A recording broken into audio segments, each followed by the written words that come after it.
মাঠে যে পড়েন আল্লাহু আকবার লা ইলাহা ইল্লাল্লাহ আল্লাহু আকবার ওয়ালিল্লাহিল হামদ আল্লাহু আকবার লা ইলাহা ইল্লাল্লাহ আল্লাহু আকবার ওয়ালিল্লাহিল হামদ। এটা সাধারণ একটা কালাম না, ওই কিতাবি জিবরাইলের আরেকটা কালাম ইব্রাহিমের আরেকটা কালাম হলো ইসমাঈলের।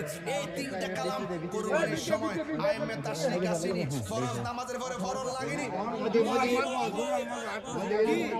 ওয়াজিব পুরুষ জোরে জোরে পড়বে, মহিলারা ঘরের মধ্যে আস্তে আস্তে পড়বে, তবে পড়তে হবে। গুনাহগার হবে কত মধ্যে যাবে। আমার ভাইরা আল্লাহু আকবার, আল্লাহু আকবার লা ইলাহা আল্লাহু আকবার ওয়ালিল্লাহিল হামদ। চিৎকার মেরে পড়ুন আল্লাহু আকবার। রহমতের মালিক কে? এবার দুম্বা জবাই হলো ইব্রাহিম। আমার হাজারার পয়সা দাওয়াত চাইতে যাও, হাজারা যাওয়ার পরে জিগাইছে গিরি একা দিছো আমার লাগে কি টানছো? সুবহানাল্লাহ কইরা রে। তাহলে তুমি কি জবাব দিবে? এটা জবাব করে তিনটা ভাগ করো। এক ভাগ নিজে সজনকে দিবা, আরেক ভাগ গরিব মিসকিনকে দিবা। ভাগ পাইছেননি কথা কই নাকি? তো সব ফ্রিজের ভিতরে আনতে লইতেন দোহাই দেন না নিয়া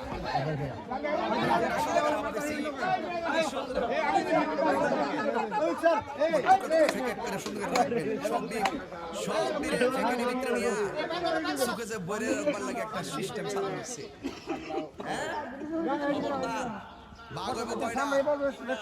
এক ভাগ নিজে, আরেক ভাগ আত্মীয় স্বজন, আরেক ভাগ গরিবের। এই ভাগটা চলবো নি এবার ইনশাল্লাহ?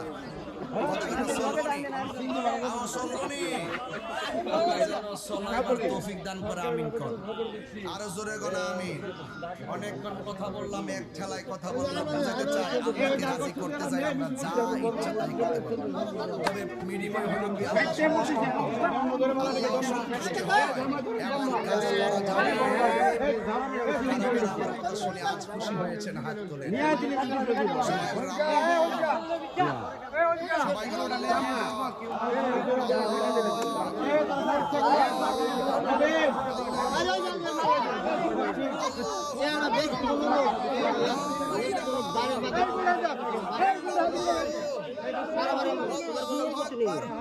সব আমরা আর